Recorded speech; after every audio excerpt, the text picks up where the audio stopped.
of you know that I won this backpack about a month ago in Peter McKinnon's contest, but the truth is, I actually owned it.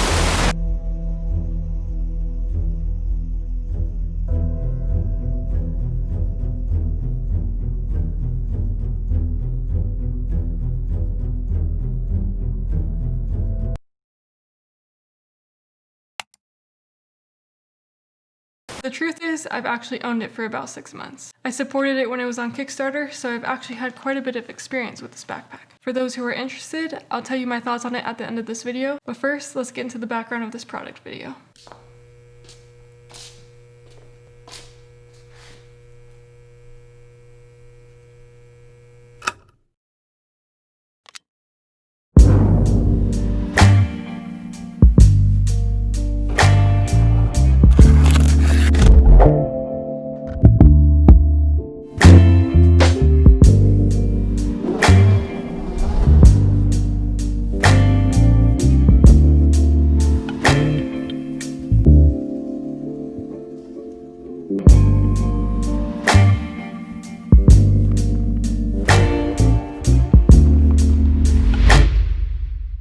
If you follow me on Instagram, then you may have seen that I also made this video about 6 months ago. And not too long before that, I signed up for this class and community called Full-Time Filmmaker. No, I'm not sponsored by them, I'm just genuinely a big fan, and I want to recommend anything to you that I truly believe would be worth your while. They teach you stuff from how to price your work to just the technical side of working a camera, and they have an incredible community. The reason I bring them up is because I actually made this video to submit to one of their private contests that they have within their community. I like to participate in contests like these because it forces me to try new styles that I may not have tried otherwise, and to learn new things. In fact, the requirements of the contest were, because we were in quarantine at the time, to make a video by yourself, at home, handheld, a B-roll type styled video like that, using music and sound effects from Epidemic Sound. It's actually amazing how much I've learned about sound design since the making of this video and exploring all of those sound effects on Epidemic Sound. I do want to say though, this video was not easy to make by myself.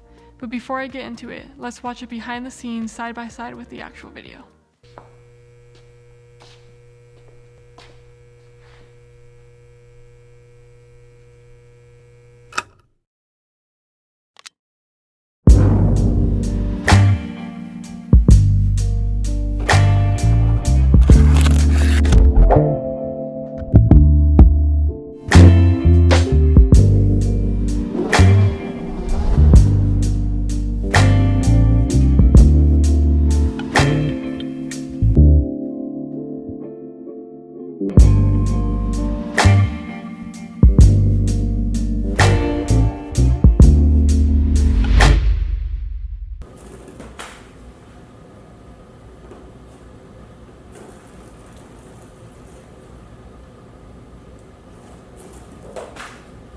So this video isn't so much a how to make a product video, although I hope watching the behind the scenes gave you some ideas, but more so what I've learned in my first attempt doing one, and also what I've learned since. As I mentioned, this video wasn't super easy for me to film by myself. I try to do everything in manual focus and one-handed and handheld, and it was quite a challenge. But one thing I think I would keep in mind for next time is to create a shot list. I kind of went into this video kind of spur of the moment, just came up with what I came up with as I was making it. And I don't think that's always a bad thing. I like the room for creativity. I think for things like this, it would be helpful to have a direction before you start. In fact, I tried a lot of shots that actually really did not work out for this video. I tied some fishing wire to the memory card case and I tried to spin it and come down with it, and I just couldn't get it moving and in focus and just the way I wanted it to go. I thought it was a creative idea, but maybe next time I can execute it with just some more pre-planning ahead of time. Another thing is I love the dramatic lighting of the scene, but I know a lot of people watch on their mobile devices, and unless you have your brightness all the way up, it's pretty hard to see this video. And so I think that's just something I'll learn for next time. I always have room to improve in lighting, I'm still learning, and it's crazy to even see what I knew 6 months ago to what I know now has drastically improved.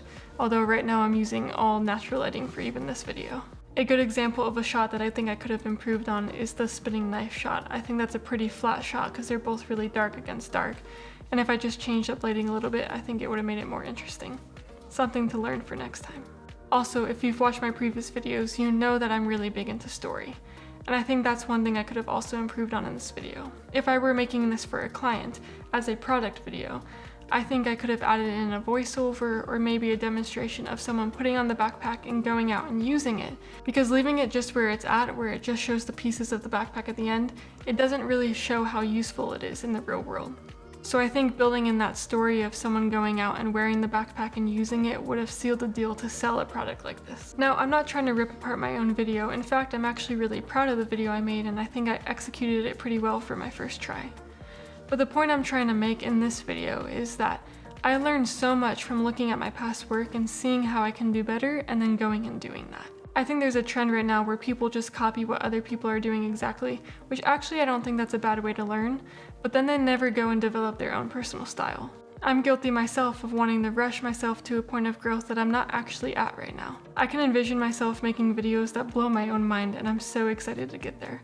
But I can't get there unless I go out and put my hands on a camera and just start creating my own style. I know I didn't give a lot of tips of how to shoot a product video. Honestly, if you want to learn that kind of stuff, sign up for Full-Time Filmmaker.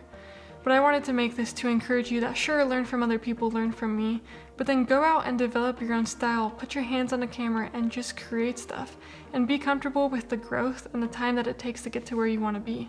My goal isn't to overload you with information, but more to invite you into my own creative process and journey as I'm learning, so that you might be able to go create your own as well.